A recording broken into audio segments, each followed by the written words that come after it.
Cuman sebagai ketua rapat pendeta, dia instrumen untuk meningkatkan para maranggion, ya, menjembatani apabila persoalan-persoalan yang terjadi di distrik yang dialami pendeta. Kemudian dia menjadi fasilitator di rapat-rapat penting HKBP dalam pengambilan keputusan tentang konfesi, misalnya pernyataan iman, juga RPP dan lain-lain. Tolong dulu kantor pusat, pendeta kami bermasalah, papida hamujo, pecat hamujo. Jadi tidak segampang itu Amang Inang ya kita di. Shalom Amang Inang, Bapak Ibu penonton setia channel YouTube dan Spotify HKBP, bertemu lagi dengan saya Niti Pasaribu dalam podcast HKBP.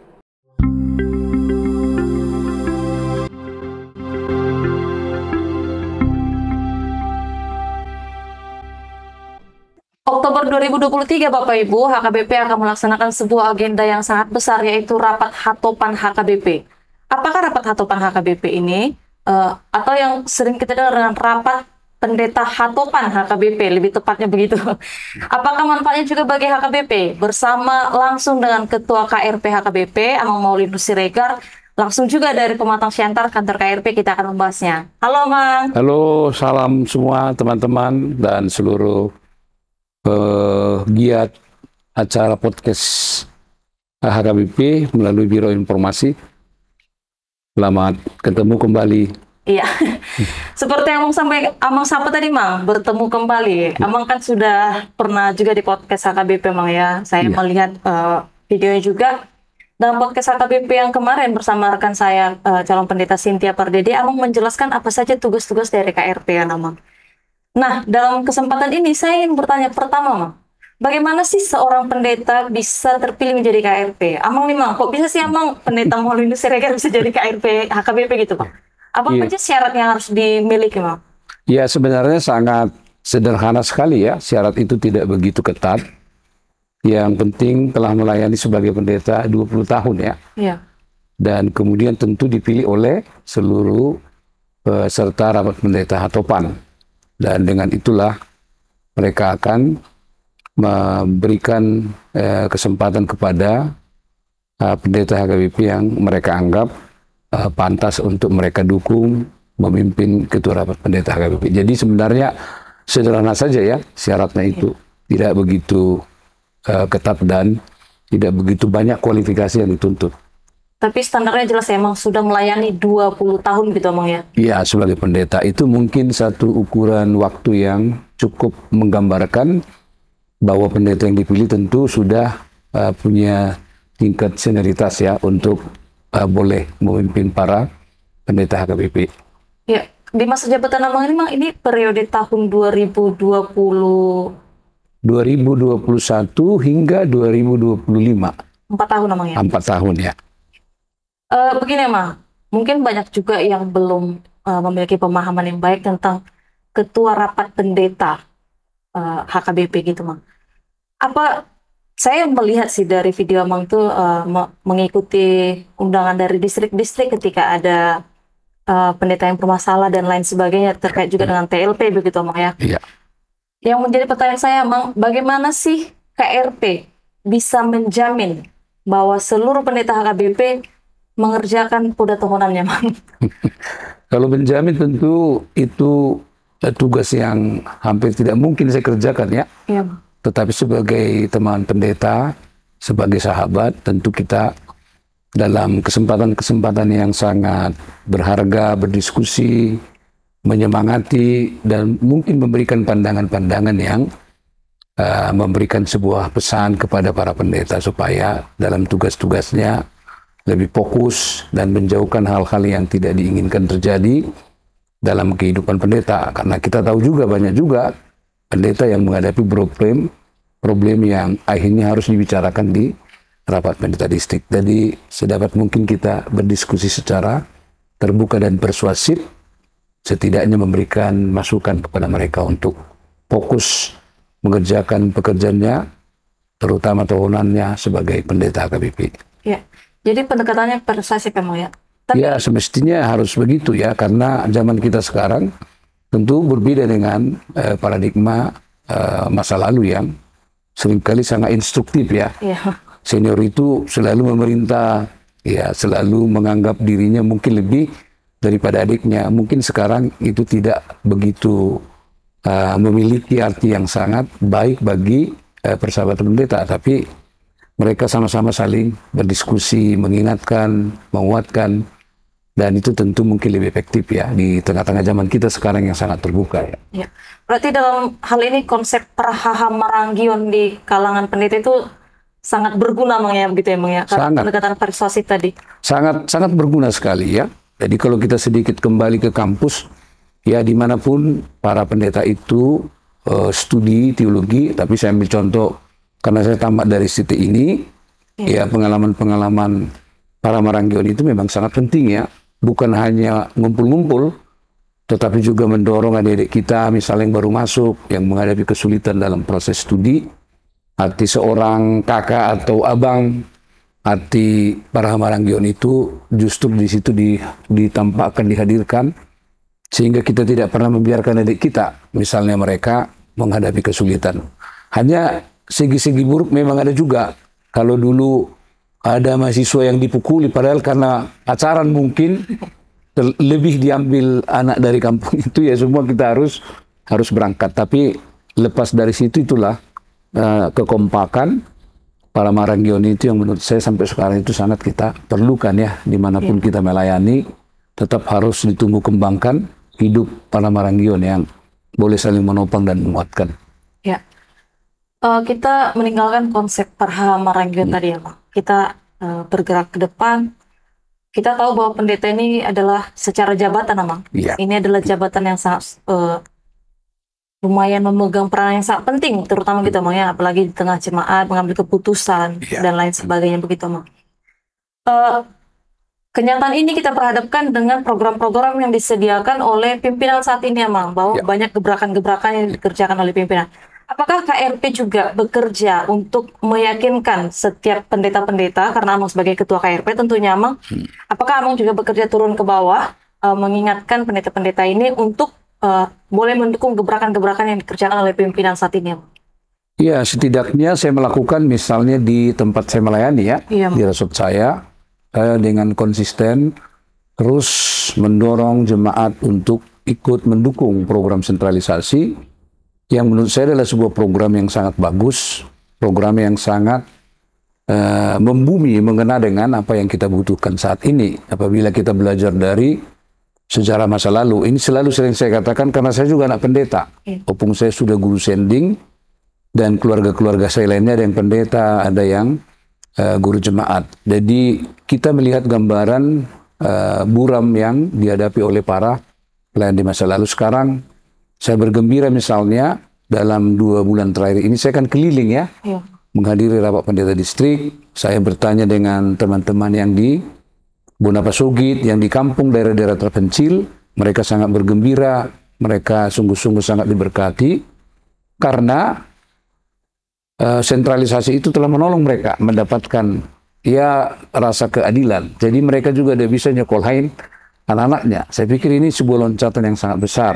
Dan tentu sebagai KRP saya juga memberikan dukungan yang jelas dalam beberapa kali acara. Saya memang terus terang memberikan dukungan atas program sentralisasi ini. Dan di setiap rapat pendeta distrik, saya kembali selalu mengulang itu. Kita harus bersyukur dengan sentralisasi.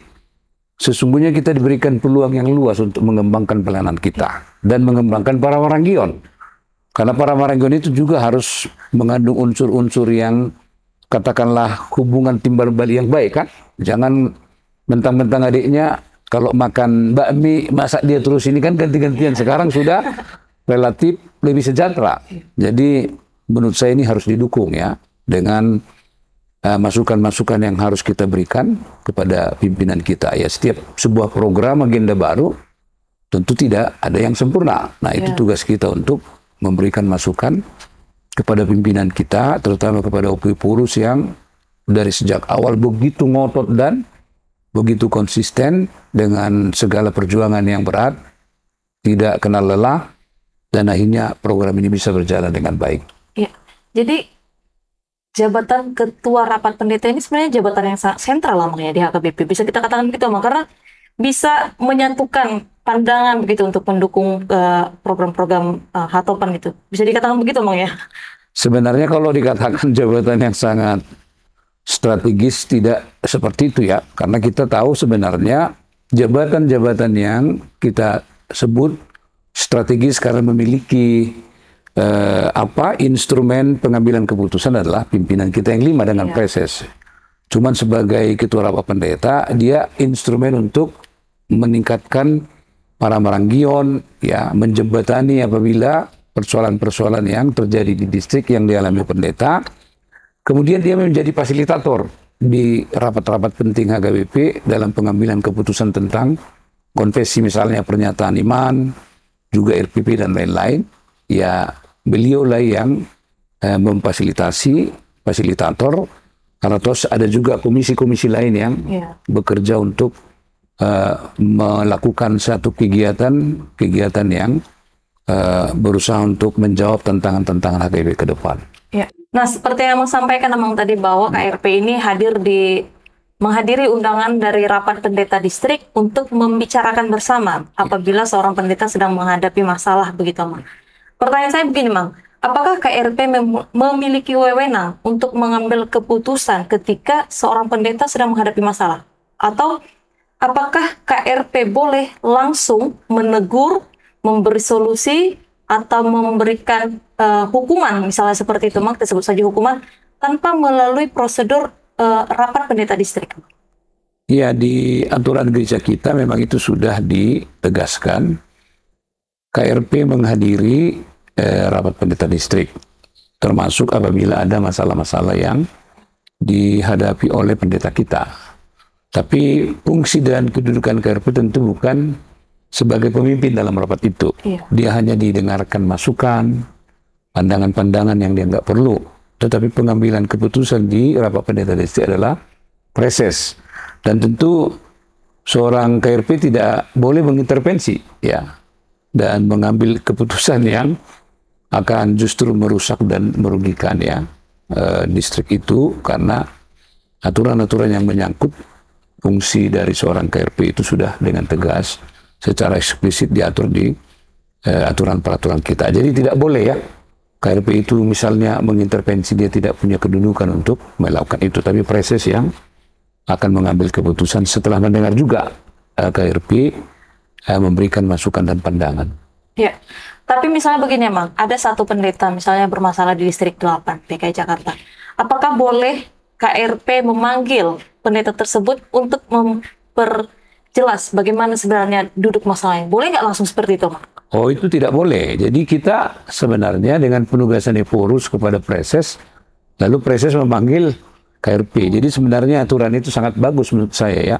Dan saya sebenarnya dari dulu pun tidak pernah setuju kalau KRP itu diberikan wewenang yang lebih luas. Nah, tentu itu akan sedikit mengganggu ritme kepemimpinan HKBP. Bisa nanti kalau wewenang KRP itu besar, dia bisa melakukan langkah-langkah yang sesungguhnya tidak produktif, tapi itu dapat merusak ritme kehidupan menggereja. Dengan posisi yang sekarang, saya pikir itu adalah posisi yang sangat tepat. Artinya dengan penugasan Ephorus kepada preses, lalu preses meminta KRP untuk menghadiri rapat pendeta distrik, itu saya pikir sudah sebuah hubungan kerja yang sangat bagus. Iya.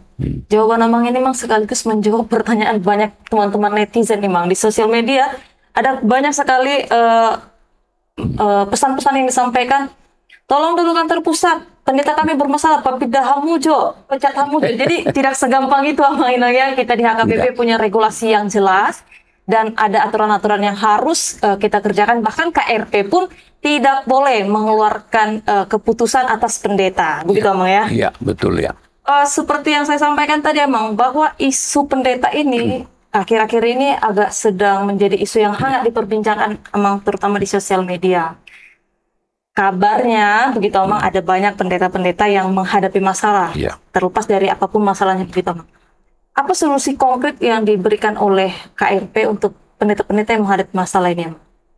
Iya, sebenarnya, ya, kita karena sebagai KRP, saya juga sebagai pendeta resort.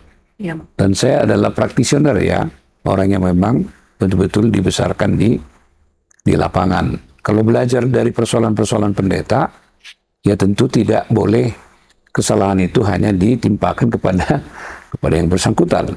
Dan menurut saya itulah fungsi dari para marangkion, senioritas ya. Jadi kita boleh bersahabat dengan baik, tapi ketika adik kita atau sahabat kita pendeta itu sudah terlihat gejala melakukan hal-hal yang kurang terpuji, ya justru di situ tugas kita.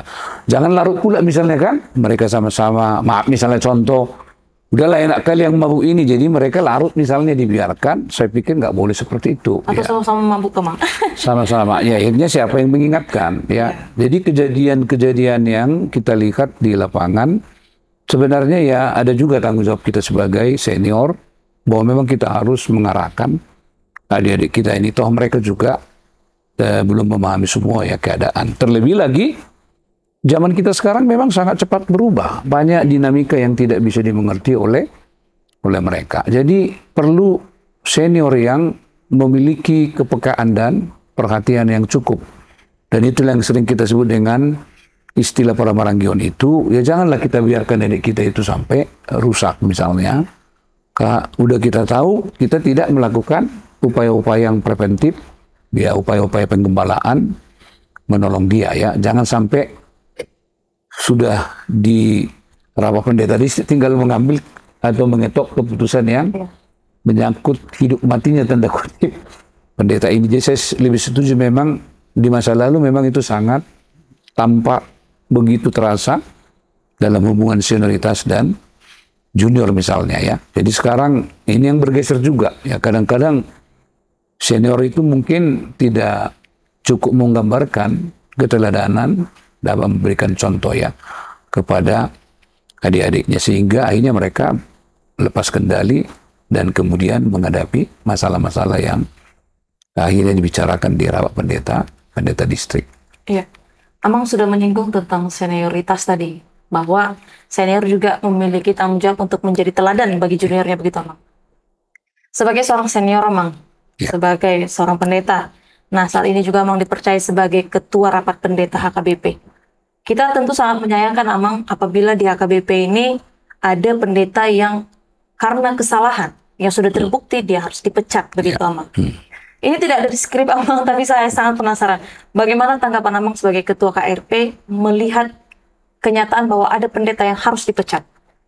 Ya, itu sebenarnya artinya ini berangkat dari pengalaman pastoral saya dan sikap saya ya.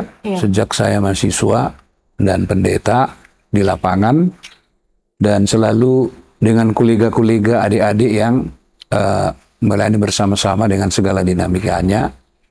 Saya sebenarnya memang tidak pernah setuju misalnya kalau kesalahan-kesalahan pendeta itu langsung dihujani dengan hukuman yang paling berat, yaitu mencabut tohonan ya. Seperti itu. Ya, artinya memang harus ada satu kesempatan yang harus terus diberikan kepada pendeta yang melakukan pelanggaran pun, karena toh salah satu prinsip ajaran Lutheran yang sangat saya hayati ya, karena saya pernah diberikan Tuhan melayani di Amerika ya kurang lebih 8 tahun, jadi saya sangat menghayati ajaran Lutheran yang sangat menekankan tentang pengampunan ya, bahwa Yesus memberikan contoh yang baik bagaimana kita menghadapi persoalan-persoalan dalam hidup, bagaimana kita menghadapi orang yang bersalah, bagaimana kita menghadapi orang yang telah divonis dengan bermacam-macam tuduhan yang belum tentu semuanya benar, dan ini sebuah peluang bagi kita ya. Jadi sebuah moral deliberation ya, ada kemampuan dan keberanian kita menimbang dengan hati dan memberikan kesempatan kepada saudara-saudara kita yang kita anggap tanda kutip ya sudah mesti harus dipecat. Memang istilah memecat ini memang sangat mudah. Dan saya menganggap dari satu sisi pendeta, ya memang itu jalan paling mudah supaya mereka ketika ditanya jemaat udah langsung selesai urusan. Kita tidak pernah lagi mampu untuk bagaimana kita berani memiliki moral deliberation kepada jemaat kita. Kita jelaskan bagaimana pendeta. Ya, saya dalam khotbah-khotbah di gereja, saya di Taman Mini dan di tempat-tempat lainnya sebelumnya, saya katakan kami pun tidak ada yang mampu sebenarnya berdiri di mimbar ini Tidak seorang pun yang sanggup untuk memberitakan firman, apalagi menyampaikan berkat kepada jemaat. Apabila kita melihat dari diri kita sendiri. Nah, apabila misalnya kita melihat masalah itu berangkat dari diri kita sendiri dan kesalahan-kesalahan yang kita pernah lakukan, mungkin orang yang menduduk itu lebih parah. Tetapi dia beruntung bahwa dia tidak sempat terlihat atau dapat dibuktikan melakukan sesuatu. Jadi menurut saya bukan ini jadi alasan kita bersikap EUPKU ya, bersifat permisif, menggampangkan, tidak. Tapi berikanlah kesempatan bagi anak-anak Tuhan itu, dan saya percaya dengan kesabaran, dengan ketulusan kita, keberanian moral deliberation kita yang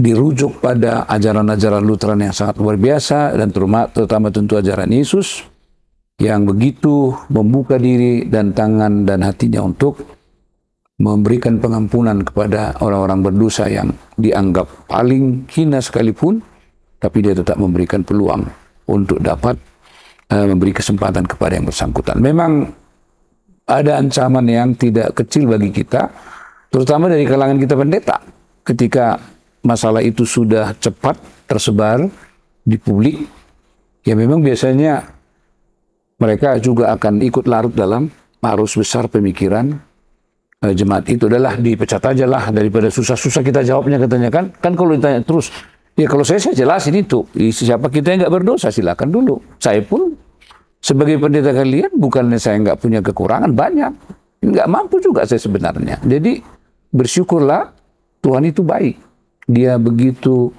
membuka hatinya untuk tetap memberikan pengampunan kepada kita. Menurut saya posisi teologianya dari dulu, karena saya juga dibesarkan dalam lingkungan gereja, lingkungan keluarga pendeta.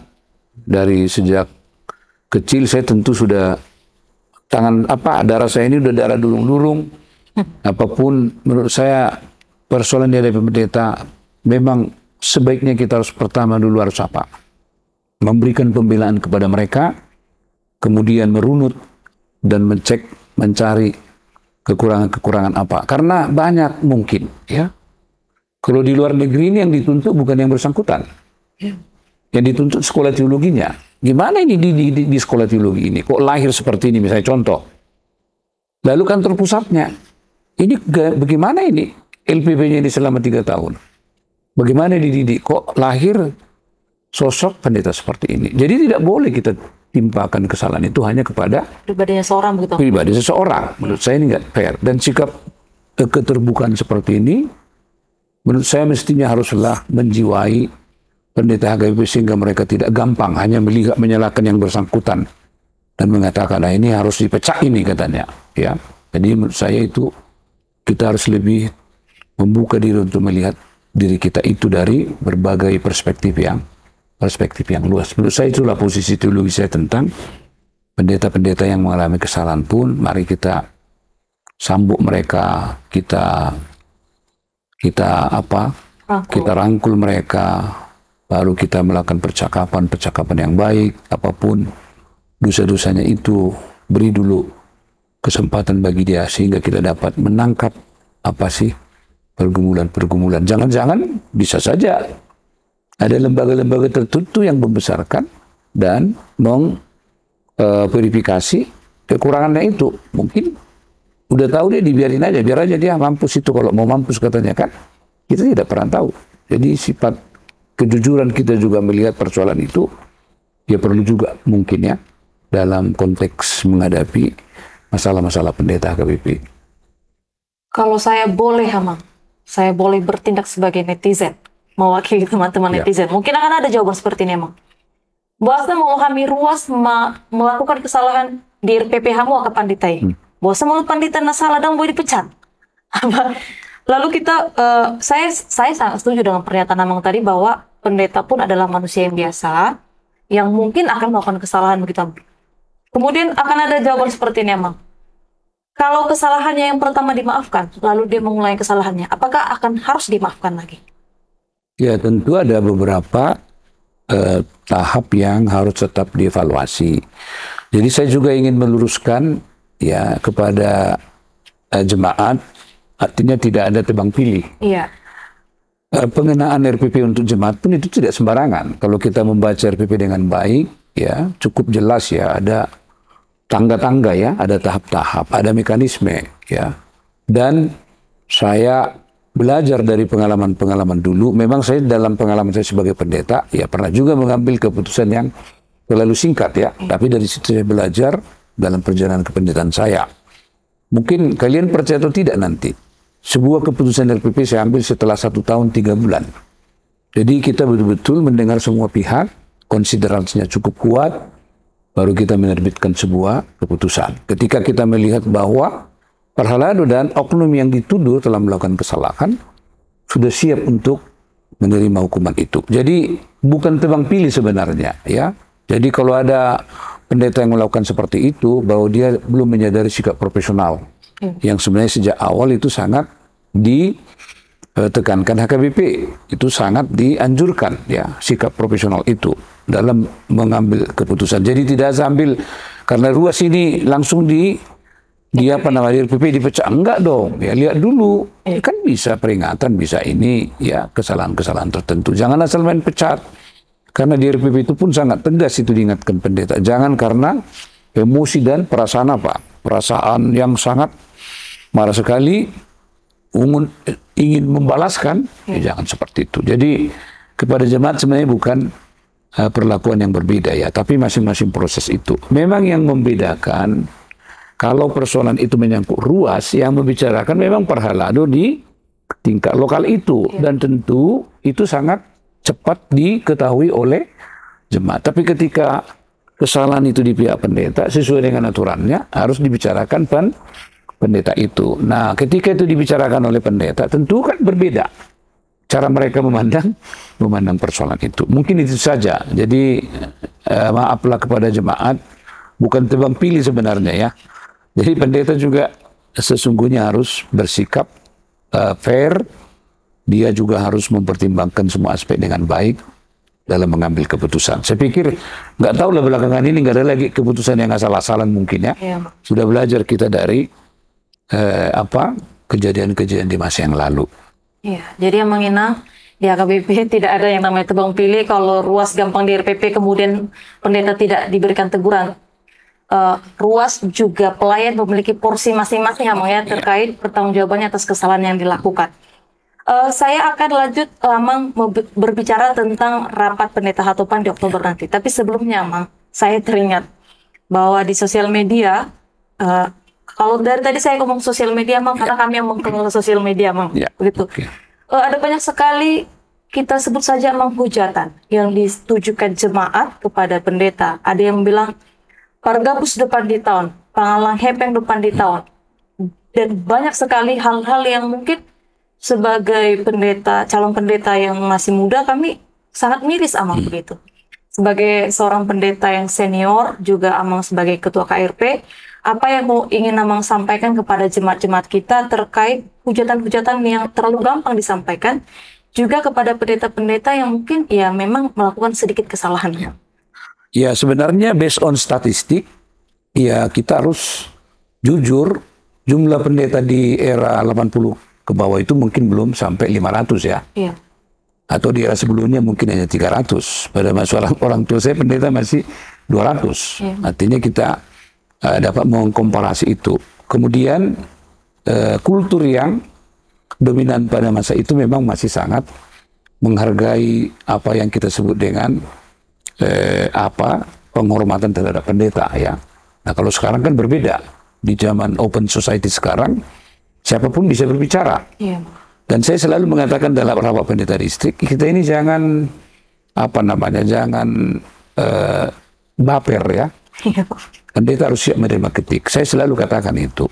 Di jemaat saya juga tempat melayani, ya jangan kita pun cepat langsung bereaksi. Dan reaksi kita itu berlebihan ya. Kalaupun ada kritik ini dan ini, ya kita sikapi dengan baik. Ya memang masih ada kekurangan-kekurangan itu.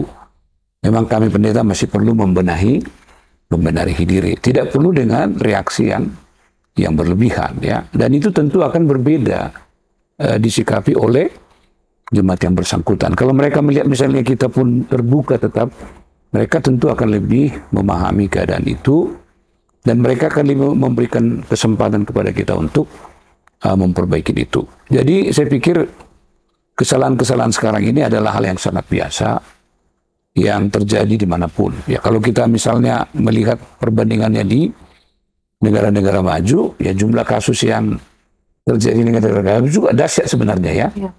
Bahkan lebih hebat ya, lebih heboh sebenarnya ya. Misalnya di sebuah kota di Amerika pernah salah satu gereja evangelikal terutama di Amerika dituntut, itu angkanya fantastik itu karena hampir belasan US dollar ya. Yang dituntut bukan hanya pendetanya, yang lebih besar dituntut adalah gerejanya. Kemudian seminari yang menamatkan dia ya.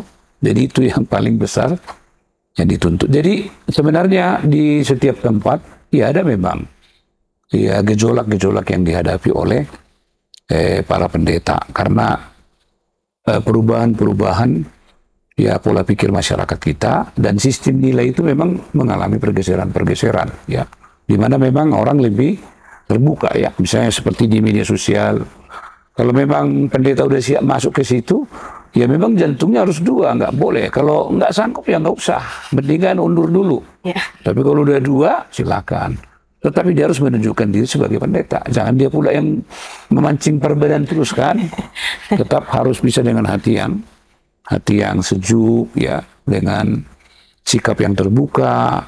Kalau kritik dari jemaat kita nggak apa-apa, kita anggap itu sebagai masukan-masukan ya. Tidak perlu harus membuat kita udah merasa bahwa ini sudah neraka langsung ya. Kami juga pendeta ya pasti dari muda ini kan mengalami juga nih itu sebenarnya. Kami juga enggak beres-beres amat kok ya kan. Kita yang sudah agak lebih senior lah istilahnya ya, menghadapi juga. Jadi tidak perlu terlalu risau dengan itu. Yang perlu adalah kita harus mau juga apa? Mendengar dengan baik. Makanya telinga kita ini harus terbuka. Hati kita ini jangan cepat-cepat selalu bawa perasaan kan. Kayaknya sakit hati sama aku. Enggak gitulah lagi. Harus rasional. Ya harus lebih terbuka mendengar apa? Kritik. Jangan terus marah-marah pula kan. Orang langsung menilai apa?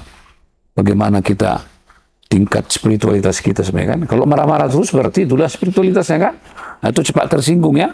Atau cara-cara yang tidak begitu dewasa ya. Jadi menurut saya sekarang pendeta pun jangan terus sakit hati lah.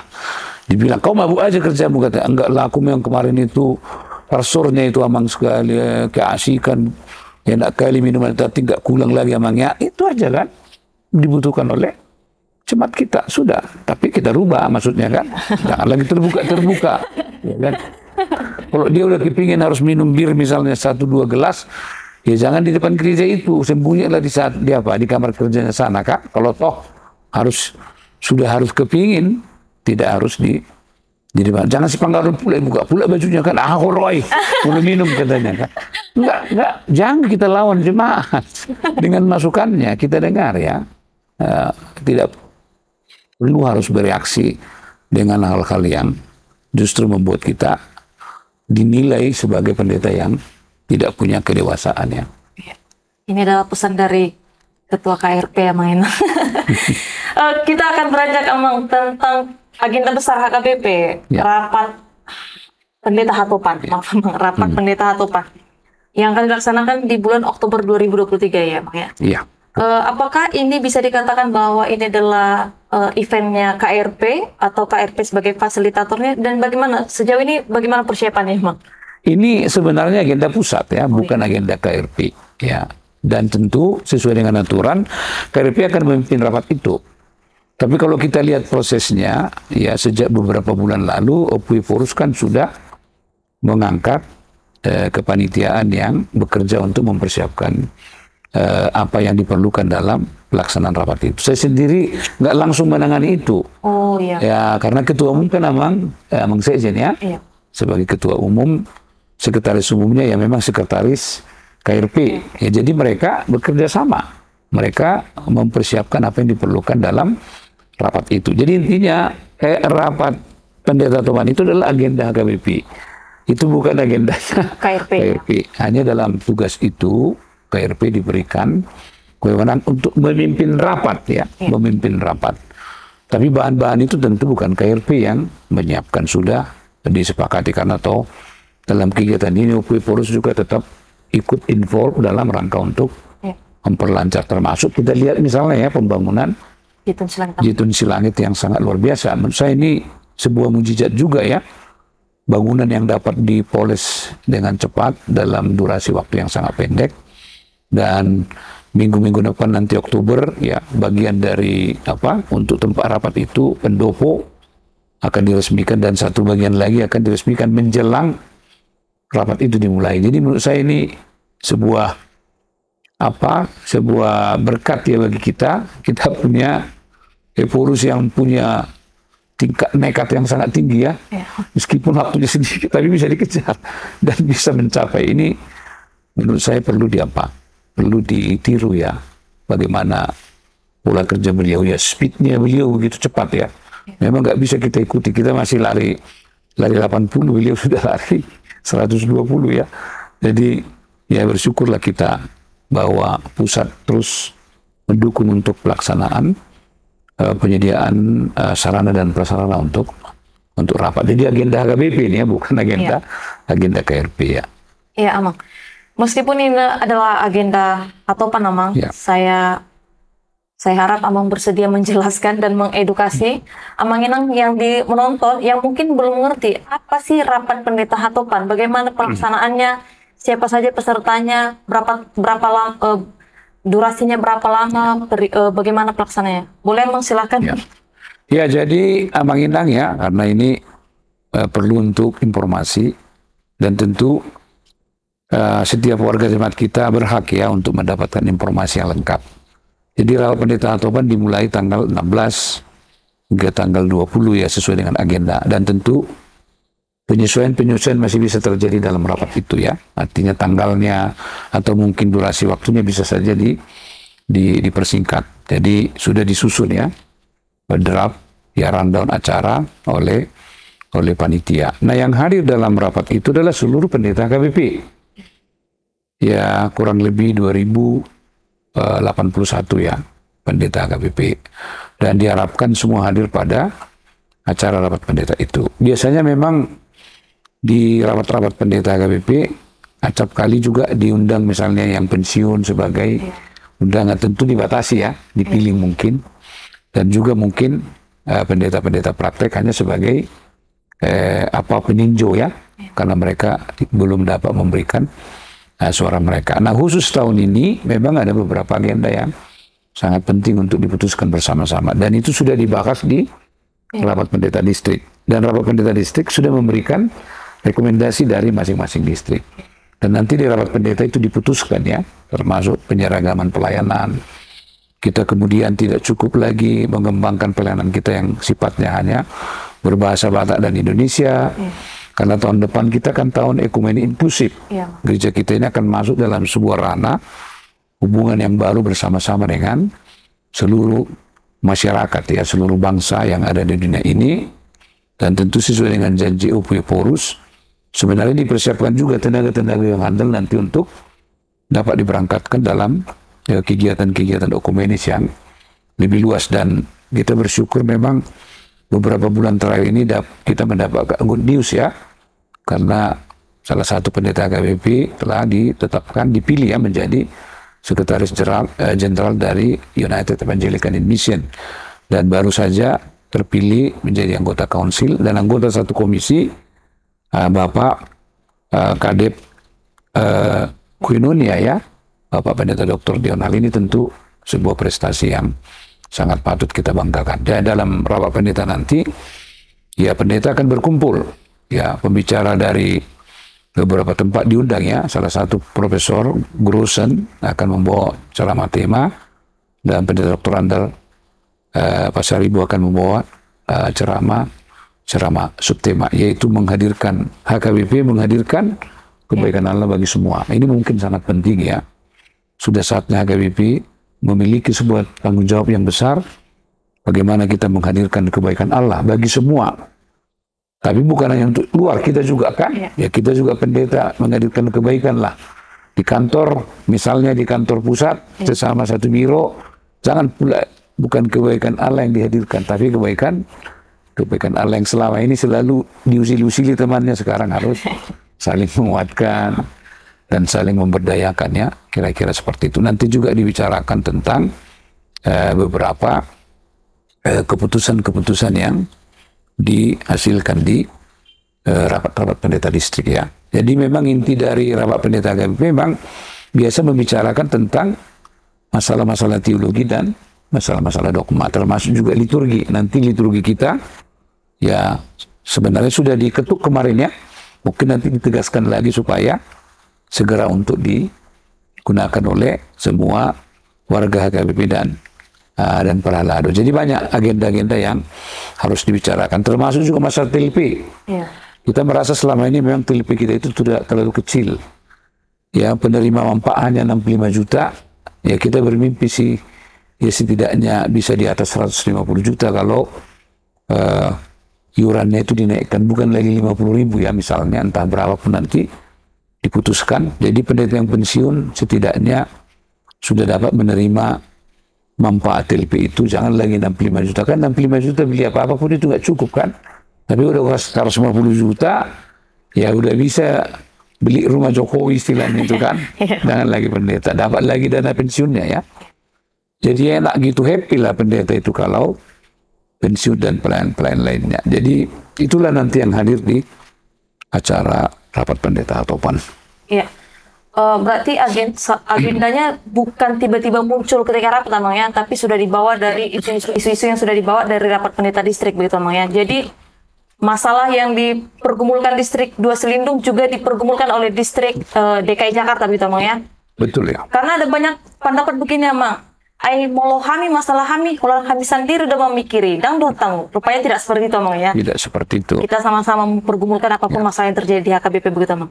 Baik, Mang. Kita sampai di pertanyaan terakhir, Mang. Kita tahu bahwa di HKBP ini bukan hanya ada pendeta, Mang. Ada pelayan-pelayan lainnya. Ada juga yang namanya jemaat begitu.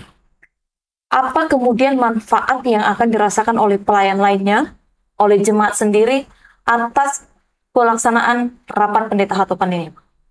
Ya tentu sangat bermanfaat ya untuk jemaat kita, karena semua hal yang menyangkut kebutuhan HKBP sebenarnya sudah diidentifikasi dengan baik. Komisi Teologi Liturgi sudah bekerja ya dengan sungguh-sungguh merumuskan, kemudian melihat apa isu-isu teologi ya. Jadi Komisi Teologi juga cukup lelah juga dalam hal ini. KLP sebenarnya nggak lelah ya, hanya memimpin rapatnya aja nanti ya. Akan diberi kesempatan untuk memfasilitasi rapat itu supaya berjalan dengan baik. Jadi manfaatnya sangat besar ya, maksudnya menyangkut masalah-masalah teologi, pernyataan tentang sikap politik atau sikap gereja kita ya menghadapi pesta politik yang sebentar lagi akan kita songsong ya. Di sana juga sudah dibuat semacam beberapa pernyataan-pernyataan yang akan memperlengkapi pendeta dan warga jemaat HKBP, termasuk juga misalnya usulan dari Departemen Marturia tentang statement of faith ya, tentang penginjilan dan lain-lain. Mereka merumuskan ya lebih kepada langkah-langkah yang sangat konkret, tidak lagi secara parsial. Nanti misalnya Departemen Marturia membuat kegiatan ini, tapi sudah akan dirumuskan dan dibicarakan nanti di rapat pendeta Hatopan. Demikian juga dengan isu-isu lainnya yang sangat bermanfaat bagi HKBP. Jadi rapat pendeta Hatopan ini juga sebenarnya jawaban juga terhadap permintaan jemaat kita. Gimana nih HKBP menyikapi ini? Itu sudah muncul sebenarnya di situ ya. Cuman memang ya kadang-kadang kami memang pendeta yang di lapangan ini yang seringkali kurang rajin lah ya berbagi atas apa yang sudah dihasilkan di rapat pendeta Hatopan. Kita masih menganggap seperti zaman dulu, anak perlu betulnya lagi. Padahal mereka sekarang sangat punya kesadaran yang tinggi kan. Nah nanti seperti saya share. Kadang-kadang rapat kami MPES, karena saya juga anggota MPES, ya kita share juga. Mereka harus tahu. Karena nggak ada yang kita sembunyikan ya di HKBP ini kan. Kita share, misalnya apalagi sekarang bahan-bahan yang ada, hasil-hasil dari rapat-rapat pemangku kepentingan HKBP ya di-share. Itu juga nanti sehingga jemaat tahu, oh ini rupanya bermanfaat bagi kami ya. Oh ini rupanya sangat berguna bagi pelayanan kami, sehingga mereka punya apa? Punya pemahaman yang lebih lengkap. Jadi bermanfaatnya itu ya, semua hasil dari rapat pendeta atau pan itu. Jadi tergantung kami lah pendeta nanti harus mencoba untuk memberikan informasi yang lengkap kepada warga jemaat. Tadi ada yang satu yang tertinggal yang harus saya jawab. Misalnya pertanyaan tentang hanya masalah kami aja gitu ya. Jadi HKBP tidak pernah bicara soal kami. Ya, kita sebut dengan istilah nationwide ini ya, church gitu ya, gereja secara keseluruhan, atau dalam istilah kita gereja hatopan. Jadi tidak pernah bisa bicara sendiri-sendiri ya. Kalaupun seringkali ada pertanyaan, HKBP ini payah berubahnya. Mereka nggak mengerti HKBP, nggak tahu HKBP ini karena besar. Kan tidak mungkin gampang bermanuver-manuver, bisa jatuh nanti kapalnya kan. Makanya harus lebih cermat, lebih teliti, dan melihat setiap proses rapat itu supaya pertimbangan-pertimbangannya lebih lengkap, lebih objektif, lebih utuh kan. Kenapa kita harus capek-capek ini rapat pendeta? Itu juga nanti dibicarakan di rapat pendeta atau pan, supaya kita punya jawaban dan respon terhadap persoalan-persoalan yang terjadi di masyarakat itu lebih apa? Lebih mantap untuk memberikan jawaban kepada warga kita. Jadi rapat pendeta hatopan tidak hanya berguna bagi pendeta saja, tapi untuk HKBP secara keseluruhan memang ya? Ya, betul. Termasuk Bibel Pro, Diakones, Guru Huria, Sintua, ya, Evangelis, Jemaat, nanti kita akan bagi ya, bagi dokumen-dokumen yang akan diputuskan HKBP ya. Ini coba ada pendeta RPP pun nggak bagi jemaatnya, kita bagi itu konfesi, mereka baca, mereka supaya punya hak juga untuk tahu. Jangan, kalau zaman dulu kan kadang gitu, itu toko-tokoin sintuannya itu sama, karena yang punya dokumen hanya pendetanya saja. Sekarang nggak boleh lagi seperti itu. Ya, khotbah kita pun kadang-kadang kalau salah menyontek kan tahu jemaat kan, wah pendeta dari sini katanya, malu nanti kan, makanya harus dipersiapkan. Jangan dianggap jemaat itu orang-orang yang diam dan tidak mengerti. Mereka jauh lebih mengerti karena mereka lebih banyak perhatiannya secara khusus untuk itu. Jadi semangat jemaat, partisipasi jemaat juga sangat besar, dan seluruh produk keputusan rapat pendeta HKBP toh juga akan bermanfaat bagi jemaat ya, kelangsungan gereja HKBP. Ya, jadi karena pelaksanaan rapat pendeta hatopan ini sangat bermanfaat bagi HKBP secara keseluruhan Amang Inang, kami mohon topangan doa dan dukungan dari Amang Inang semuanya untuk mendoakan dan mendukung pelaksanaan rapat pendeta hatopan yang akan dilaksanakan tanggal 16 Oktober 2023, begitu Amang ya? Dan hasil dari rapat pendeta hatopan nanti boleh diminta hasilnya dari pendeta-pendeta yang sudah Amang Inang berangkatkan dari gereja masing-masing, begitu. Baik Amang, tidak terasa kita sudah sampai di penghujung podcast ini Amang. Terima kasih sudah bersedia menjadi narasumber podcast HKBP yang kedua kalinya. Terima kasih untuk akan ada ketiga dan keempat yang lainnya Amang ya. Iya, saya bersedia, silakan. Iya. Terima kasih Amang, saya terus sebagai pendeta resort di Taman Mini juga menjabat sebagai ketua KMP. Terima kasih juga untuk semua ini ya, follower dari podcast HKBP ya. Tetap diberkati, semangat memberikan kritikan, jangan ragu, jangan takut. Kita pendeta tetap siap untuk merubah diri dan melakukan pengembangan-pengembangan yang perlu dalam pelayanan kita. Terima kasih Bapak Ibu sudah menyaksikan podcast episode kali ini. Kita masih akan bertemu dengan narasumber dan pembahasan menarik lainnya. Terima kasih, Tuhan Yesus memberkati. Shalom. Shalom.